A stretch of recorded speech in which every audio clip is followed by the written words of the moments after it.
Future क्या है sir? अच्छा ही है। कौन सा, मतलब इथेनॉल का है, हाइड्रोजन का है, इलेक्ट्रिक का है? ये भी बहुत लोग सवाल पूछते हैं। आप ही प्रमोट, इलेक्ट्रिसिटी आप करते हैं, गाड़ी आप इथेनॉल वाली इस्तेमाल करते इसलिए हैं। इस प्रश्न का जवाब देता हूँ। इसका बहुत सारा मीम भी बनता है सर, अगर आप मैं दिखाऊंगा तुमको एक बात बताता हूँ जी। ये जितने अल्टरनेटिव फ्यूल, बायोफ्यूल सब पटक दे, पूरी मेहनत लगा दे, आज लगा रहे 10 टाइम्स लगा दे, तो भी डीजल पेट्रोल को हटाना मुश्किल है। इतनी रिक्वायरमेंट है। 22 लाख करोड़ का फॉसिल फ्यूल का इंपोर्ट है, और इतना डमरू बजाने के बाद हमारा इथेनॉल की इकोनॉमी अभी भी 2 लाख करोड़ की नहीं बनी। अब धीरे धीरे इलेक्ट्रिक पॉपुलर हो रहा है। 5 साल के अंदर मेरा अंदाज है कि 22 लाख करोड़, ये अंदाज है बना, ये कमिटमेंट नहीं, ये घोषणा नहीं। मैं एक इन्वायरमेंट के प्रति प्रेम रखने वाले के दृष्टिकोण से बोल रहा हूँ कि हमारा इंपोर्ट जो है वो कम से कम 40% कम होगा। मतलब सोशल मीडिया पर अक्सर चलता है गडकरी जी हर चीज़ से गाड़ी चलवा देंगे, इथेनॉल से, हाइड्रोजन से, मिथेनॉल से, इलेक्ट्रिक से। कई बार तो मैंने कहीं पढ़ा, शायद आपकी जो वाइफ है वो भी हैरान होती कि आप क्या क्या कह रहे, मतलब सर मेरे पास तीनों गाड़ी है ना। आप मेरा इंटरव्यू होने के बाद तीनों गाड़ी में चक्कर मारी है। देखो मैं जो बात करता हूँ, जो हर बात सिद्ध करके दिखाता हूँ, दिखाऊंगा आपको।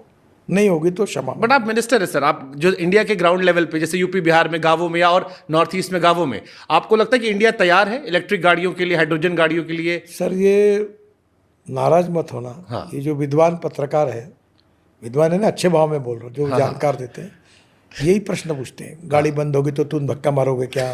फिर इलेक्ट्रिक का क्या? किसी की गाड़ी बंद हुई देखिए आपको पता नहीं।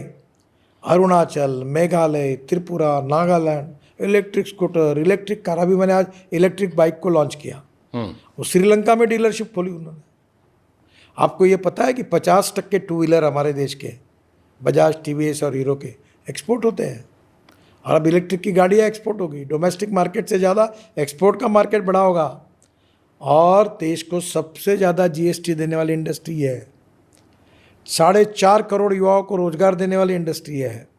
आत्मनिर्भर भारत, $5 ट्रिलियन की इकोनॉमी और वर्ल्ड की तीसरी अर्थव्यवस्था बनाने में ये सबसे इम्पोर्टेंट इंडस्ट्री है, और इसके कारण देश की ग्रोथ बढ़ेगी, और देश में वेल्थ क्रिएट होगी, रोजगार निर्माण होगा, और देश की तस्वीर बदलेगी। ठीक बात है सर, आप जो कह रहे हैं वो काफ़ी लोग समझ रहे हैं, मैं भी समझ रहा हूँ। अब एक यॉर्कर डालूं सर मैं?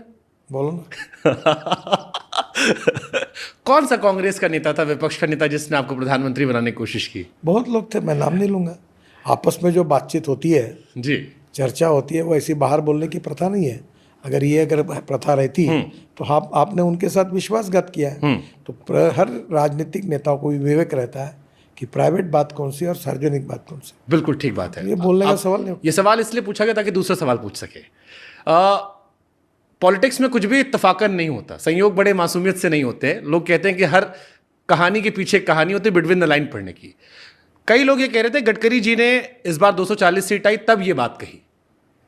इनडायरेक्टली उन्होंने कहा, मना भी किया, ये भी बताया कि पार्टी का लॉयलिस्ट हूं, और ये भी इजहार कर दिया कि मेरे अंदर प्रधानमंत्री बनने की महत्वाकांक्षा है। मैं कोई ऐसी बातों को गिनता भी नहीं हूँ। मेरे जो मन में आता है वो मैं बोलता हूँ, मेरे को जो अच्छा लगता है तो मैं करता हूँ। ये क्या आपके मन में आया? तो जब ये घटना आपने शेयर की, जितने लिख रहे उनके पास जाके पूछो क्या है उनका। मैंने सहज रूप से एक पत्रकारों के इसमें कार्यक्रम में मैं था, अब पुरस्कार देके उनको मैंने कहा कि देश में विचार भिन्नता सवाल नहीं, विचार शून्यता है। चाहे मुझे कोई व्यक्ति, उसके विचार भले नहीं पड़ते हैं, पर वो व्यक्ति अपने विचारों से प्रामाणिक होता है, ये महत्वपूर्ण है। हमारे मतभेद हो सकते हैं, मनभेद नहीं होने चाहिए। और मैंने आगे ये कहा कि मैं अपने विचारधारा से कभी कॉम्प्रोमाइज़ नहीं करूँगा।